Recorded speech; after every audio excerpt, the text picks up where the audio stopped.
Oscar-winning actor Emma Thompson has branded Harvey Weinstein a bully and a predator and said the scandal now engulfing the Hollywood mogul had echoes of Jimmy Savile. In a frank interview on BBC Two's Newsnight, the star of Nanny McPhee and Love Actually said the casting couch culture exposed in the past week was endemic and part of a systemic public health gender crisis that was endangering girls and women. One of the big problems in the system we have is that there are so many blind eyes and we can't keep making the women to whom this happens responsible. They are the ones we have got to speak. Why, she told Emily Maitlis. She railed against the conspiracy of silence and described Weinstein as the top of a very particular iceberg in a system of harassment and belittling and bullying and interference, and warned that there were many more like him in Hollywood.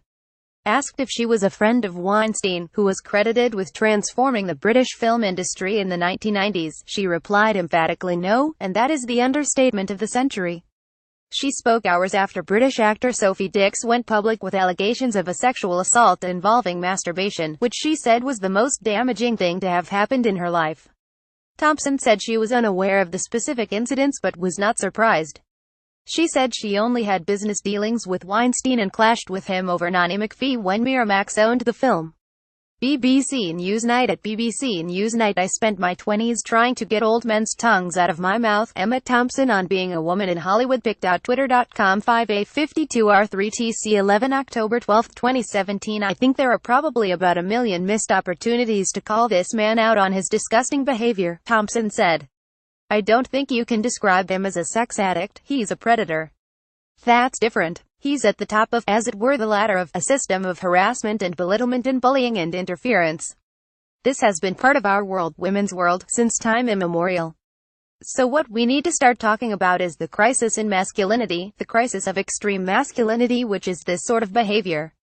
Asked if she thought producers, directors or agents were pushing women into Weinstein's professional path while knowing of his behavior, she responded, "Isn't it the same story as Jimmy Savile? If someone's powerful, you can say, as the nurses used to do in those hospitals, be careful, pretend you're asleep. So some of the agents may have said, look, he's a little bit oily, he's a little bit this. Don't worry. Again, he might pester you a bit. But, go in," she said. She said every girl or woman had stories of boys or men trying to stick tongues down their throats, lunge at them in lifts or feel them up on public transport, and it was time for men and women to speak up. I mean, I've just said I spent my 20s trying to get old men's tongues out of my mouth, because they just thought, well, she's up for it. So I would imagine that happens really very regularly, and so perhaps this is a moment when we can say to men and women, open your eyes and open your mouths and say something. She said there were many like Weinstein in Hollywood. Does it only count if you have done it to loads and loads of women, or does it count if you have done it to one woman, once?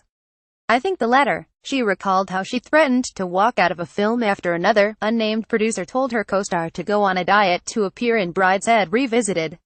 I will always speak up because I am bullshit and I will take someone's head off if I see anything like that, said Thompson. On Tuesday, Weinstein was accused of rape by 3 women, claims that the producer says he unequivocally denies. On Thursday evening, singer and model Mylene Klass became the latest woman to speak out about Weinstein, telling The Sun he offered her a sex contract at a meeting in Cannes.